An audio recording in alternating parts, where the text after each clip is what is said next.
Boa noite, amados. Uma alegria mais uma vez poder, estar juntos, porém separados. Mas é muito bom podermos compartilhar dessa ferramenta.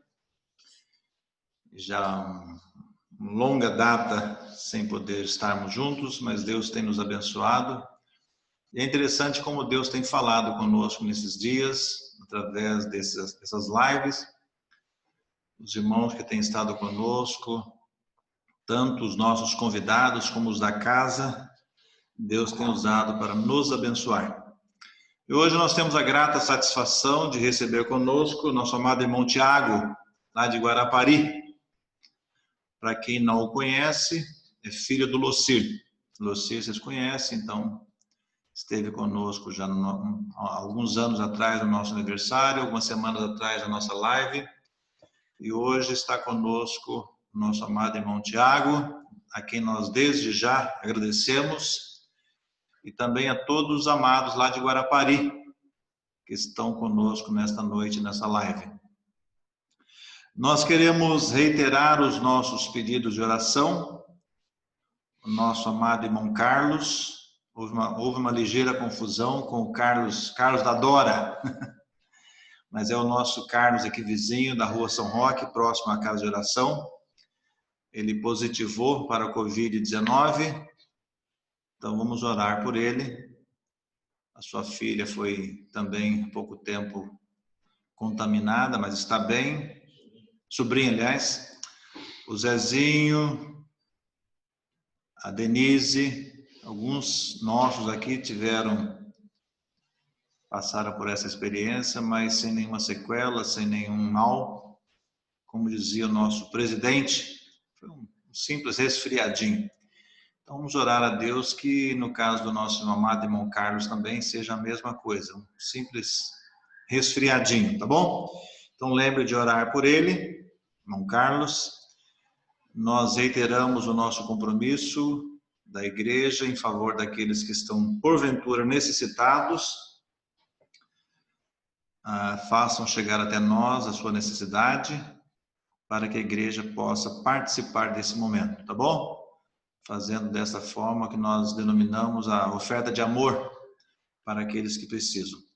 Então nós temos vários irmãos de várias localidades. Queremos informar que no próximo domingo estará falando para nós o nosso amado irmão Eliel Pelúcio, lá de Beatriz. Então Eliel estará ministrando a palavra aos nossos corações no próximo domingo, às 19 horas. Então nós cremos que Deus, a exemplo de tantas outras vezes, vai nos abençoar também no próximo domingo, como nós cremos que nesta noite Ele há de usar o Tiago para falar aos nossos corações. Então nós vamos orar, lembrando do Carlos, lembrando da nossa igreja, lembrando das igrejas que estão participando conosco nesse momento, e lembrando... O pai. Oi. Desculpa, te interromper aí. Filha, assim. Só pedir pro pessoal, pedir pro pessoal colocar no chat aí os pedidos de oração, pra gente estar orando no final também. Legal. Tá bom? Então nós vamos orar lembrando desses pedidos, que Deus possa nos abençoar. Eu sempre tenho lembrado dos socorristas, dos médicos, dos enfermeiros, aquelas pessoas que estão praticamente arriscando as suas vidas por pessoas que eles nunca viram. Então vamos orar também por eles. Já que o Eliel vai falar para nós domingo, então Eliel, vamos trabalhar. Ora para nós, está ouvindo? Dá um sinal pro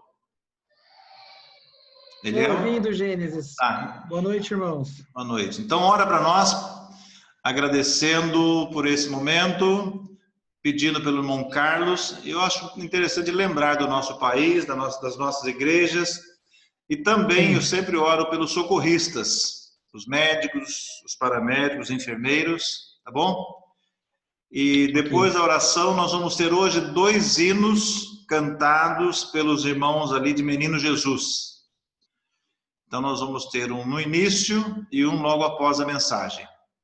Então, assim que o irmão Eliel orar, nós vamos ouvir um hino cantado pelos irmãos de Menino Jesus. Vamos orar. Vamos orar. Amado Deus e eterno Pai, nós somos eternamente agradecidos ao Senhor pelas nossas vidas, pois podemos chegar até este momento guardados, amparados pela tua forte mão. E nós queremos te agradecer, Senhor, por este momento que podemos nos reunir através desta tecnologia e podemos, sim, nos reunir no nome do nosso Senhor Jesus Cristo. Senhor, de fato, nós estamos passando por dias difíceis, na qual muitas pessoas estão desoladas, estão sem esperança, mas queremos agradecer porque nós temos a bendita esperança no Senhor Jesus Cristo. Amém. E sabemos que uma hora nós iremos partir aqui desta vida. E quando partirmos, a nossa esperança é ver face a face o nosso amado Salvador. Mas enquanto nós estamos aqui, Senhor, nós te louvamos porque podemos nos reunir para orar e podemos nos reunir também para ouvir a tua palavra. E queremos, ó Pai, suplicar ao Senhor pelos pedidos que aqui foram feitos, por este nosso irmão que está com este vírus, outros irmãos também que nós conhecemos que estão passando por essa situação. Nós queremos, Senhor, colocar no teu trono de graça. E de fato o Senhor Deus, ele pode restabelecer toda e qualquer enfermidade.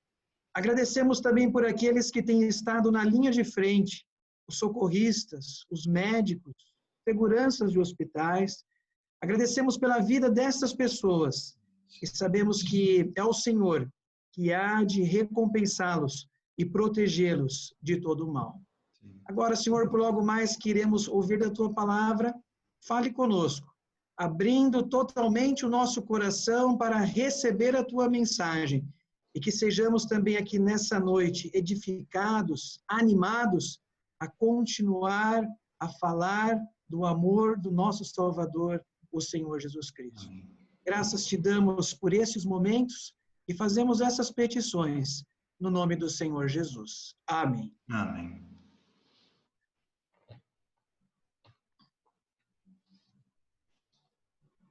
Estou fora?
Passando só um lugar de...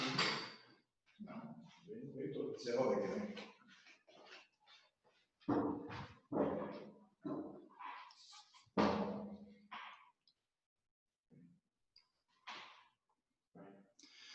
Irmãos, desculpem, houve um piripaque, problema técnico, vamos ver o que houve, o que aconteceu, mas eu fiz questão de trazer esse grupo novamente, esse coral, uma que eles são muito amados também desse povo que está nos assistindo, estão conosco esta noite, nossos irmãos aí em Guarapari.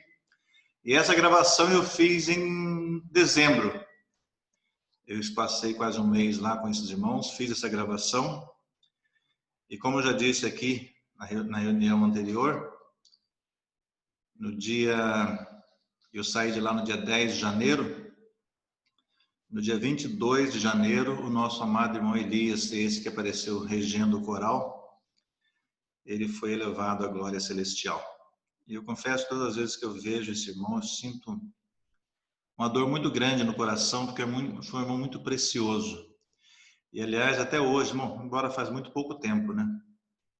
A igreja está sentindo muito, porque é aquele irmão que estava em todas as reuniões e todas as reuniões ele tinha um anúncio para dar.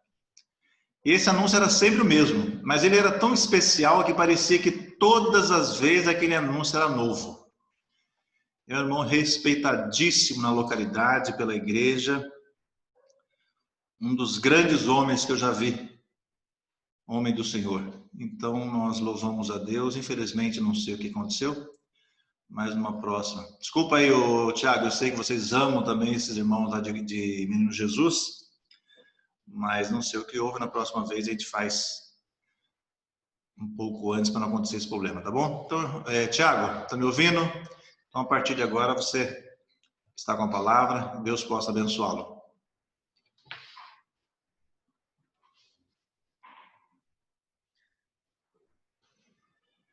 Boa noite a todos. Fazer um testezinho aqui do áudio aqui para saber se todo mundo está me ouvindo. Estamos ouvindo. Legal.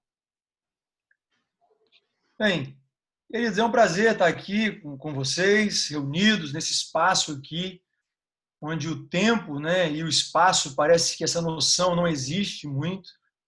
E principalmente aos nossos queridos irmãos aí de São Paulo, vários irmãos queridos, famílias queridas que nós apreciamos muito, estamos com saudade de encontrá-los, inclusive. E rever também aqui outros irmãos, tantos de outras localidades, os irmãos de Guarapari, muitos agregados da Casa de Oração de Guarapari estão aqui, né, que nos reúnem conosco nesse período aí de pandemia, de culto virtual, enfim. É um prazer estar com vocês e mais ainda é um prazer de poder falar das coisas preciosas que Deus tem para as nossas vidas. Então, nesse sentido, com essa palavra aí que o coral acabou de cantar, né, de Menino Jesus, irmãos maravilhosos, com a minha voz ao Senhor suplico, com a minha voz clamo ao Senhor, essa é a toada, essa é a intenção dessa noite, essa é a reflexão que eu gostaria de trazer nessa noite.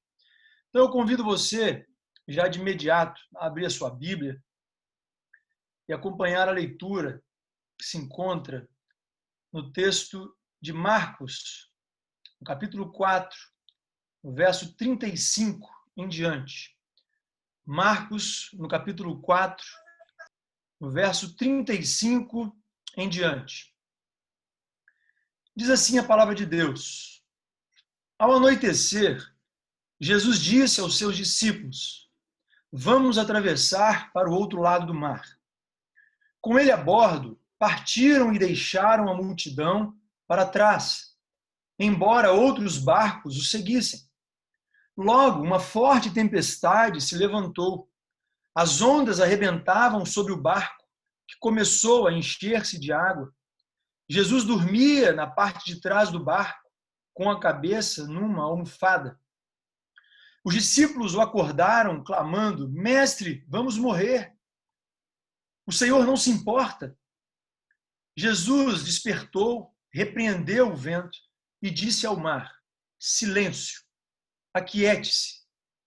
De repente, o vento parou e houve grande calmaria. Então Jesus lhes perguntou: Por que estão com medo? Ainda não têm fé? Apavorados, os discípulos diziam uns aos outros: Quem é este homem? Até o vento e o mar lhe obedecem. Queridos irmãos, nós sabemos que a nossa vida não é indolor. Nós sabemos que nós não vivemos blindados numa redoma de vidro. Nossa vida não se desenvolve num parque de diversões ou numa colônia de férias. O fato de sermos crentes em Jesus Cristo, salvos por Cristo Jesus, não nos isenta de enfrentarmos na vida tempestades. E a título de introdução, eu gostaria de fazer 4 afirmações iniciais a esse respeito. Em primeiro lugar, as tempestades da vida são inevitáveis. Ou seja, as tempestades da vida chegam para todos, para ricos, para pobres, para grandes, para pequenos, para doutores, para iletrados, para os crentes, para aqueles que não têm uma crença. É impossível viver sem enfrentar lutas e tempestades. Se você está enfrentando uma luta e uma tempestade, saiba que você não é exceção. Em segundo lugar, as tempestades são imprevisíveis. Chegam de súbito, sem marcar uma data, sem marcar uma agenda, de inopino, ao arrepio de nossa vontade, querendo você ou não. E muitas vezes, essas circunstâncias viram do avesso as nossas vidas. É um namoro bonito, romântico, que se encerra, um noivado que às vésperas do casamento se encerra, um casamento de vários anos que se encerra, alguém que vai ao médico para um exame de rotina e descobre uma grave enfermidade, um jovem que sai da faculdade e não consegue um emprego, enfim, uma situação adversa na vida que vem de inopino e transforma a sua existência. E há uma ilustração aqui importante nesse texto que nós acabamos de ler. O fenômeno de um grande temporal de vento. Como se sabe, o chamado Mar da Galileia ou Lago de Genezaré não é um mar propriamente. Ele é um lago de águas doces. É o maior reservatório de águas doces do Oriente Médio. Ele tem 21 quilômetros de extensão, de comprimento, por 14 quilômetros de largura. E esse lago está a mais de 200 metros abaixo do nível do mar Mediterrâneo. E, além disso, ele está encurralado de montanhas. Do lado oriental, as montanhas de Golã, do lado ocidental, as montanhas da Galileia.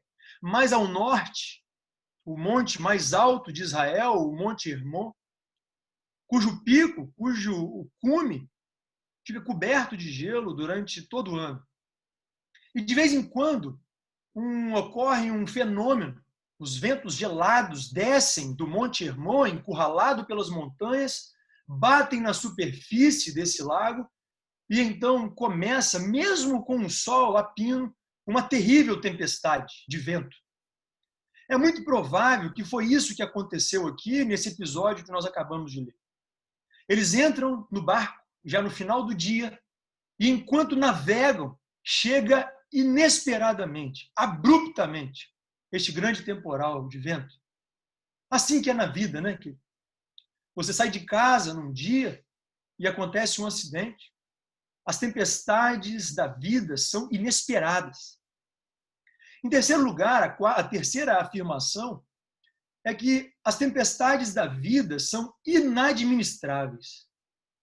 Alguns daqueles discípulos eram os pescadores. Outros haviam crescido nas proximidades daquele lago, trabalhavam naquela região, conheciam cada palmo daquele lago, tinham enfrentado outras tempestades ali. E talvez eles tenham pensado por um momento: vamos deixar Jesus dormir? Nós podemos resolver isso, nós temos conhecimento do que está acontecendo, temos conhecimento disso. E enquanto mais lutavam, mais se esforçavam, mais o mar se agiganta, mais as ondas se agigantam, mais o vento sopra com rigor o seu barco. Eles estão prestes a ir a pique, eles estão prestes a afundar. E assim na vida. Alguns problemas surgem e nós não sabemos resolver. E em quarto, a quarta afirmação é de que as tempestades, elas são pedagógicas e propositais. Eu e você cremos na mesma verdade, que Deus é soberano, que Deus está no trono, que Deus reina, que Ele governa as grandes e as pequenas coisas. Portanto, nós não cremos em acasos, nós não cremos em azar, nós não cremos em sorte, nós não cremos em olho gordo, nós não cremos em determinismo. Cremos que tudo na nossa vida está sob o controle das mãos daquele que morreu e ressuscitou por nós. Deus não desperdiça sofrimento na vida dos seus filhos. As tempestades que chegam na nossa vida não pegam Deus de surpresa. As tempestades não vêm para nos destruir, mas para tonificar as musculaturas da nossa alma. As tempestades não vêm para nos afastar de Deus, mas sim para nos colocar mais perto dele. Ah, querido, eu preciso ser franco aqui nesta noite. Eu precisava dessa palavra. Eu preciso dessa palavra, porque eu preciso me lembrar e ser fortalecido na minha fé. Eu preciso verbalizar essa mensagem. E sabe para quê? Para dizer a mim mesmo a respeito do meu Deus, a quem eu pertenço. E nesse contexto que nós estamos vivendo, de pandemia, de crise, de doenças, de conflitos vários, por vezes nós titubeamos a nossa fé, por vezes nós balançamos a nossa fé. E eu me lembrava ainda hoje a respeito do salmista, quando escreve o Salmo 103, e ele diz: bendize, ó minha alma, ao Senhor, e tudo que há em mim, bendiga o teu santo nome. Bendize, ó minha alma, ao Senhor, e não te esqueça de nenhum dos seus benefícios. Ah, querido, o salmista, ele está instigando a alma dele a falar bem. A falar bem.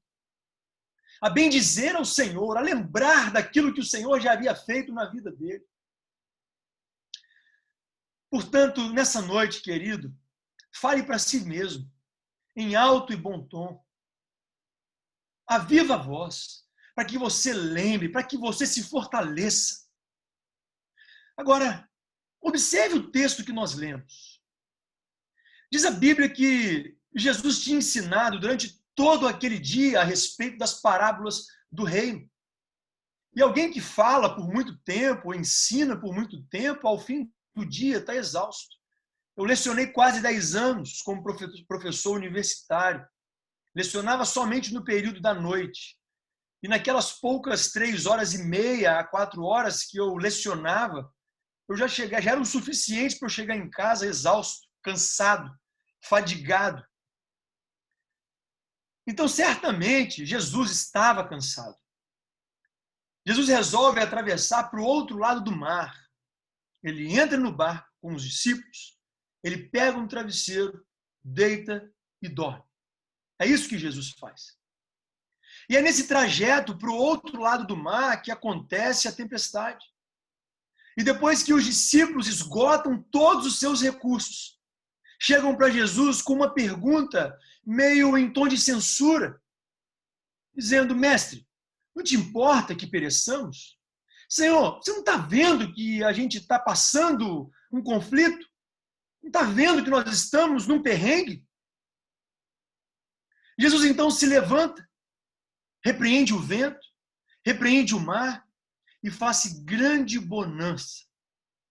E é aí que Jesus pergunta aos discípulos: por que sois tão tímidos? Como é que não tendes fé? Diante do milagre extraordinário, os discípulos, tomados de grande espanto, se perguntam mutuamente: quem é este que até o vento e o mar lhe obedecem? Queridos irmãos, querido amigo que que visita aqui nessa sala virtual hoje, se observarmos toda essa passagem que nós lemos, está regida por 3 perguntas apenas. A primeira delas está no verso 38, é a pergunta dos discípulos para Jesus, é a pergunta do desespero humano, quando diz: Mestre, não te importa que pereçamos? A segunda pergunta está no verso 40, é a pergunta de Jesus para os discípulos, quando ele diz: por que sois assim, tão tímidos? Como é que não tendes fé? E a terceira pergunta, e última pergunta, o verso 41, é a pergunta entre os discípulos, quando eles entre si indagam: quem é este que até o vento e o mar lhe obedecem? E é exatamente sobre essas 3 perguntas que eu gostaria de pensar um pouquinho nesses minutos que nós temos aqui. A primeira pergunta: Mestre, não te importa que pereçamos? Querido, essa é a minha pergunta, essa é a sua pergunta. Tem horas que a nossa alma está aflita, marcada pela dor. Tem hora que os problemas crescem de tal maneira que parece que vão te engolir. Há momentos que olhamos para o horizonte e não encontramos saída. Horas que a morte mostra a sua face carrancuda e você não vê saída a não ser entrar na cova do desespero. E são exatamente nessas horas que o mar se revolta, os ventos se intensificam, as ondas conspiram e a morte parece inevitável. E você chega para Jesus e pergunta: Mestre, não te importa que pereçamos? Em outras palavras, o Senhor não vai fazer nada?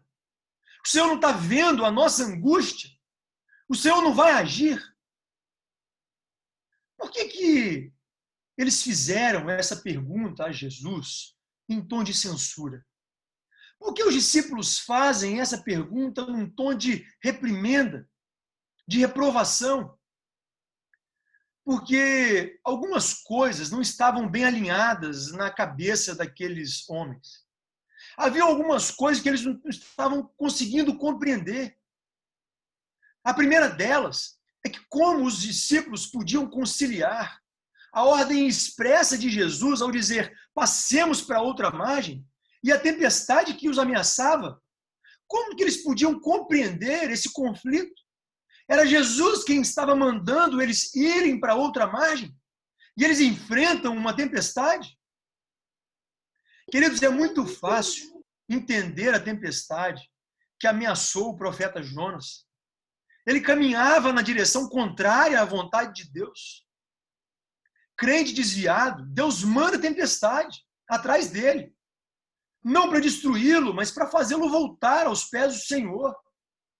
Agora, como entender a tempestade que apanha os discípulos se eles estão fazendo exatamente a vontade do Senhor? Porque essa é a nossa expectativa, né? Quando você está na presença de Deus, você espera que a viagem seja tranquila, seja segura. A gente espera que a chegada seja uma chegada sem problemas. E é de repente que você se depara, você está andando com Deus e a tempestade chega na sua vida e você questiona: Senhor, eu não estou entendendo. Você não vai fazer nada?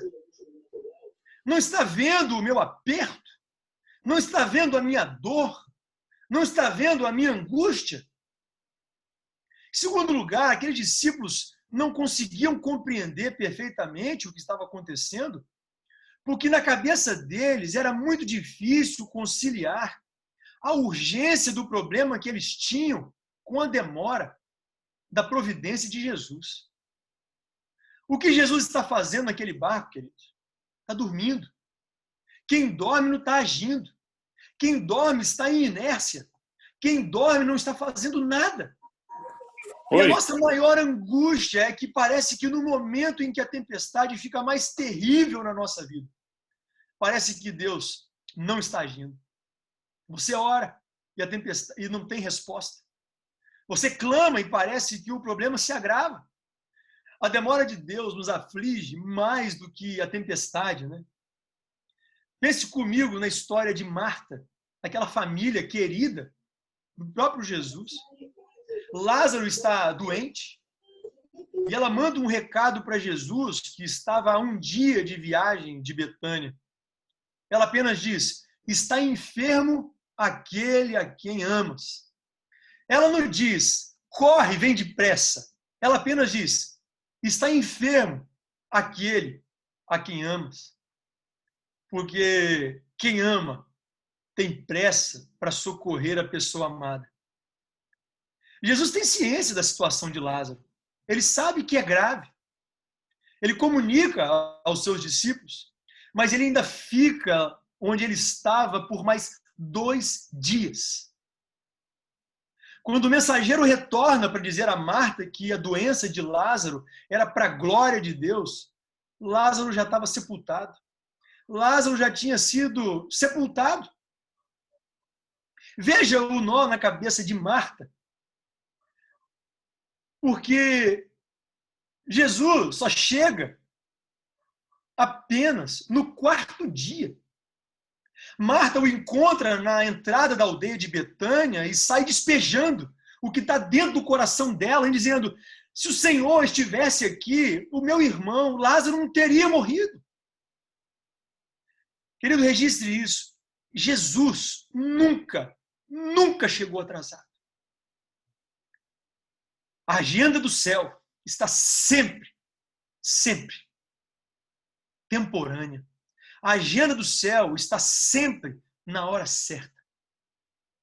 Quando o Senhor aparece atrasado, é porque está preparando algo maior e melhor para a nossa vida.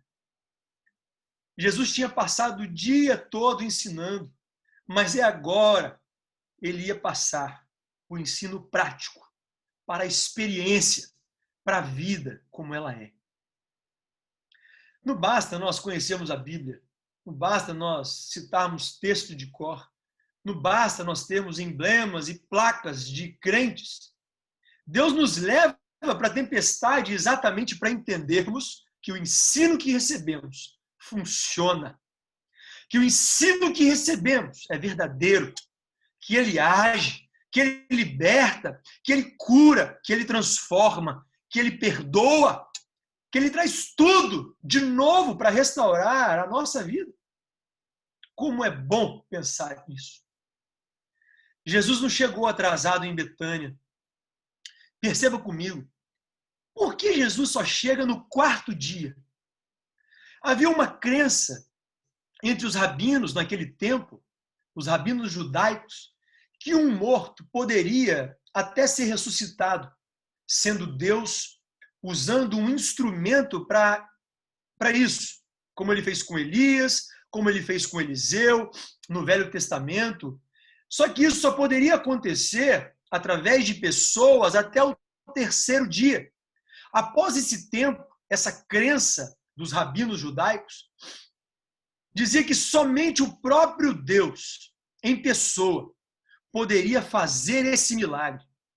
Nenhum homem poderia fazer esse milagre, apenas o próprio Deus. Pois Jesus espera até o 4º dia. E sabe para quê? Para que toda a nação de Israel se rendesse à verdade absoluta de que Jesus não é apenas um grande homem, não foi uma grande pessoa que pisou nessa terra. Ele é o próprio Deus entre os homens. Por que eles estão aflitos? Ah, queridos, porque na cabeça deles há uma grande dificuldade de entender por que eles estão passando uma grande luta e Jesus está dormindo, que Jesus está em silêncio. Quem dorme não só não faz nada, mas quem dorme não está falando. O silêncio de Deus, ele grita, né, mais alto nos nossos ouvidos do que o ruído mais barulhento das circunstâncias mais adversas que possamos imaginar. Você lembra da situação de Jó? Lembra do contexto de Jó, o servo Jó? Jó foi golpeado nas 5 áreas mais importantes da vida. Os seus bens perdidos, os seus filhos perdidos, perdeu a sua saúde, o apoio de sua mulher, o apoio de seus amigos. E no auge de sua dor, diz a Bíblia que Jó ergue aos céus 16 vezes a mesma pergunta. E a pergunta é: por quê? E a única resposta que Jó ouviu de Deus foi o silêncio total. Nenhuma resposta.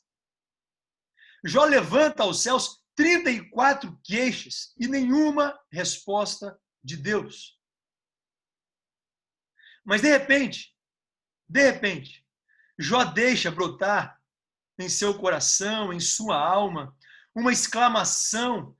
Ele se toma de uma racionalidade imbuída de sua alma e pensa: eu só sei de uma coisa, é que o meu Redentor vive. E nesse momento, Deus revela a Jó, Deus despeja em Jó a sua glória. Deus mostra quão grande Ele é, quão poderoso Ele é, como está no controle da minha vida, no controle da sua vida.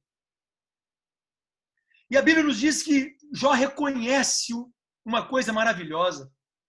E as palavras dele foram: agora eu sei que tudo podes, e nenhum de seus planos podem ser frustrados. Eu te conhecia só de ouvir, mas agora os meus olhos te veem, e eu me abomino no pó e nas cinzas. Querido, se Deus está em silêncio, não é porque Ele não se importa. Não é porque Ele está indiferente ou porque Ele está distante. É porque Ele certamente está providenciando algo grandioso para a sua vida e experimentando a sua fé. Depois dessa primeira pergunta, Jesus se levanta, repreende o vento, repreende o mar e faz grande bonança naquele lago. E daí, Jesus se dirige aos seus discípulos e é a vez dele fazer a pergunta. Jesus pergunta então aos discípulos: por que vocês estão com medo? Por que vocês não têm fé? Vamos nos colocar na situação daqueles homens. Você estaria com medo? Você estaria com pavor? Você estaria com receio? Imagine esse quadro. Estar num pequeno barco de noite, aquela embarcação sendo moída pelos ventos, engolido pelas ondas e não tem mais saída. O barco está enchendo de água. Você estaria tranquilo ou você estaria com medo? Aí Jesus pergunta: por que vocês estão com medo? A pergunta de Jesus, ela é desafiadora para nós. Porque, francamente, eu não sei você, mas às vezes eu tenho medo. E se é uma palavra e um sentimento atual nos últimos tempos, sem dúvida, é o medo. E por que eles deviam ter fé e não medo? Porque nós devemos ter fé e não medo. Querido, em primeiro lugar, por causa da promessa de Jesus. Jesus inicia a sua fala com aqueles homens dizendo: passemos para outra margem. Ele fez uma afirmação para aqueles homens. Ah, meu querido, nenhuma das promessas de Jesus cai por terra. Promessa de Jesus e realidade são a mesma coisa. Promessa de Jesus e a verdade são a mesma coisa. Ficamos com medo porque duvidamos de que aquele que fez a promessa é fiel para cumpri-la. Nós, os salvos por Jesus, nós andamos pela fé. Somos movidos pela fé. E segundo, por que nós devemos ter fé e não medo? Por causa da presença de Jesus. Jesus estava dentro do barco. E quem é Jesus? Jesus é o Criador do vento, do mar, do céu, da terra, do universo. E a criatura não pode vencer o Criador. Ela se curva diante da glória do Criador.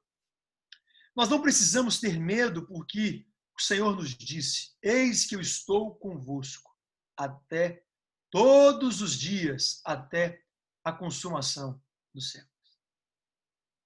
Em terceiro lugar, Nós não devemos ter medo e sim fé por causa da paz de Jesus. Jesus estava dormindo no barco. Jesus sabia que viria a tempestade. Por que ele dormiu, então? Porque ele sabia que estava tudo sob controle. Ah, meu irmão, paz não é ausência de tempestade. Nós precisamos compreender isso. Paz é a confiança de que Jesus está no controle, apesar da tempestade. Em quarto lugar, nós devemos ter fé e não medo, por causa do poder de Jesus. Se nós formos observar o contexto desse texto que nós lemos ali em Marcos, nós lemos a partir do verso 35 do capítulo 4, mas nós vamos observar algumas circunstâncias diferentes. Porque Jesus demonstra o seu poder sobre as leis da natureza. Ele é o Criador. Né? Ele é o Criador. E aqui eu me recordo, né, do contexto salmista, em dizer que o nosso Deus, o Criador de todas as coisas, ele é aquele que mediu os céus a palmos, que pesou o pó da terra em balança de precisão com a concha das suas mãos. Ele é um Deus criador, que conta as estrelas do céu, e por ser forte em força, grande em poder, chamando-as cada uma pelo seu nome, nenhuma delas vem a faltar. Jesus ainda demonstra o seu poder sobre o inimigo de nossas almas.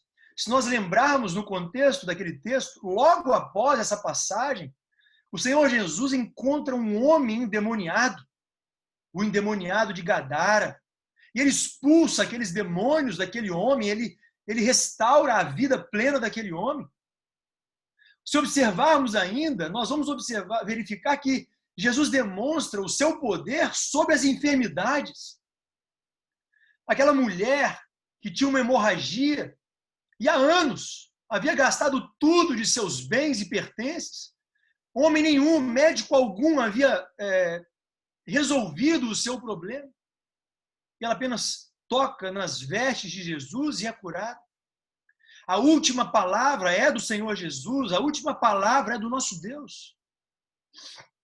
E o Senhor demonstra o seu poder sobre a morte. Lembra da passagem de Jairo, da filha de Jairo? Aquele homem vai até Jesus, pedindo que visitasse a sua casa porque sua filha estava enferma, gravemente enferma. Jesus se desloca até a casa daquele homem e cura aquela menina. Querido, você não precisa ter medo. Eu não preciso ter medo. Nós precisamos ter fé. A terceira pergunta. E aqui, queridos, eu caminho para o encerramento da nossa reflexão dessa noite. A terceira pergunta é: quem é este que até o vento e o mar lhe obedecem? Imagine a cena. Agora o mar está calmo, com uma gangorra.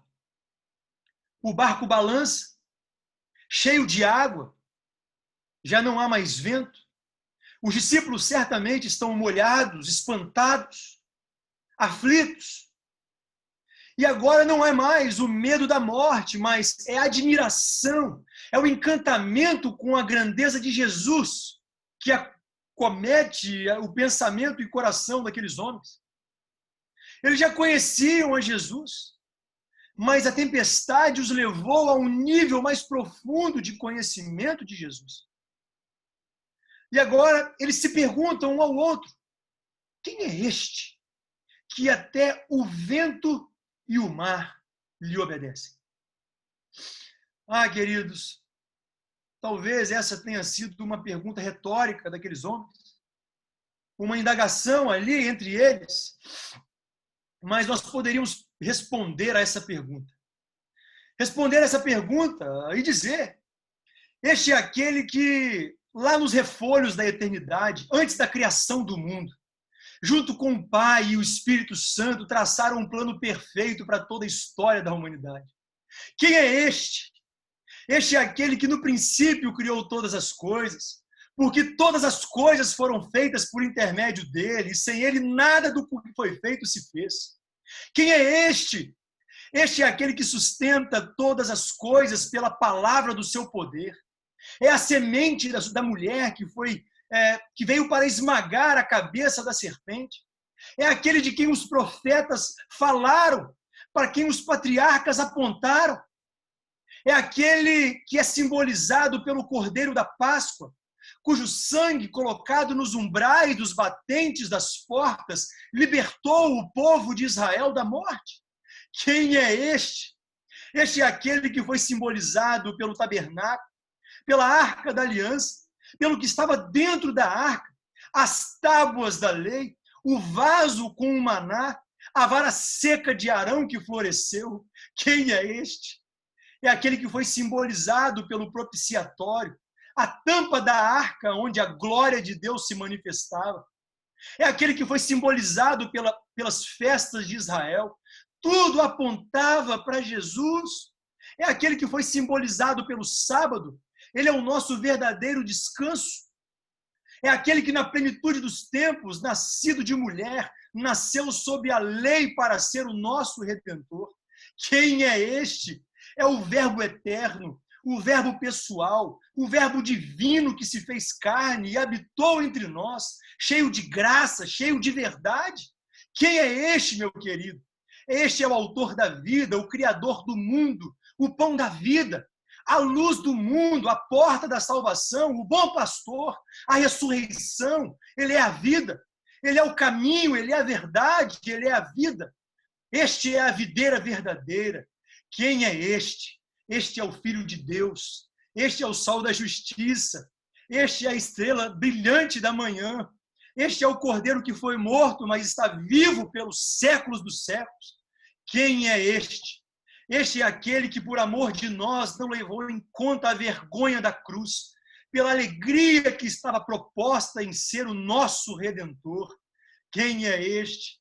É aquele que andou por todo lado no poder do Espírito Santo, libertando os oprimidos do diabo, os cativos, curando os cegos, os mudos falaram, os surdos ouviram, os mudos falaram, os coxos andaram, os leprosos foram purificados, os mortos ressurgiram. Quem é este? Este é a pedra fundamental da igreja. Este é o dono da igreja, o edificador da igreja, o protetor da igreja. Ah, querido, eu poderia dizer quem é este? Este é o nosso Salvador. Este é o nosso Messias, o desejado de todas as nações. Este é o Rei dos Reis, o Senhor dos Senhores. É aquele que suou sangue no Getsêmani, que sangrou, que chorou no Getsêmani para derramar sua alma na morte e nos resgatar do inferno. Quem é este? Este é o Cordeiro que tira o pecado do mundo. É aquele que levou sobre o seu corpo, nos madeiros, os nossos pecados. Aquele que foi cuspido, aquele que foi vilipendiado, aquele que estendeu seus braços na cruz, transformou aquele partido de horror num palco de glória e instrumento da nossa redenção. É aquele que foi sepultado, mas arrancou nas entranhas da morte, o aguilhão da morte, e ressuscitou poderosamente, vitoriosamente, absolutamente. Quem é este? É aquele que voltou para o céu e está assentado no trono da graça do nosso Deus, o nosso grande advogado, o nosso supremo sacerdote, aquele que reina sobre as nações, aquele que tem as rédeas da história nas suas mãos. É aquele que derramou o Espírito Santo sobre a igreja. É aquele que governa a igreja. Quem é este? É aquele que vai voltar para buscar a sua noiva, pessoalmente, visivelmente, inesperadamente, gloriosamente. Quem é este? Este é o nosso glorioso Redentor, a razão da nossa vida e da nossa esperança. A Ele a honra, a Ele a glória, a Ele o louvor, hoje e para todo o sempre. Amém. Meu querido, que essas palavras sirvam assim como tem servido para mim, como motivação, como fortalecimento de fé. Façamos como salmista nessa noite. Relembremos, digamos para nossa alma, alma, bendize ao Senhor. Relembra a alma ao meu coração. no nome de Jesus. Sejamos todos abençoados. Amém?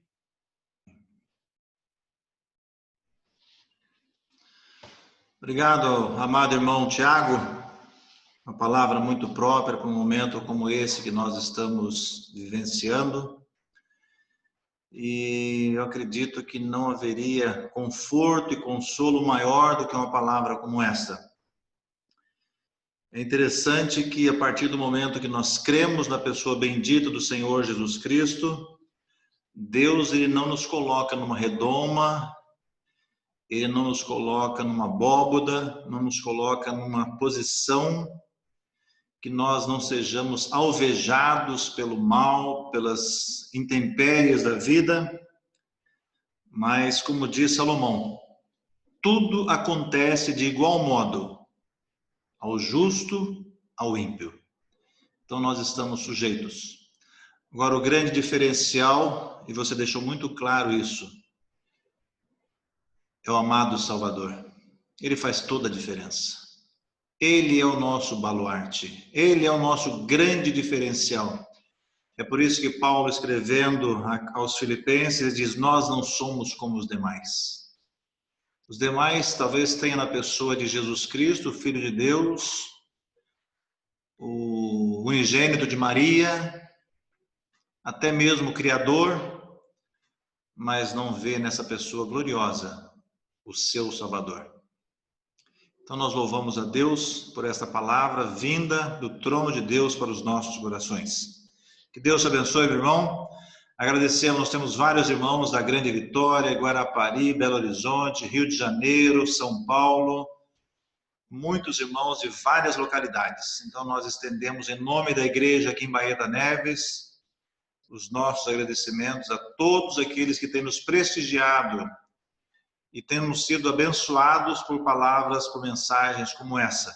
Então que Deus nos abençoe e que Deus vos abençoe. E a glória seja dada ao nosso amado Salvador, o Senhor Jesus. Binho, agora é com você. Você e o Misa.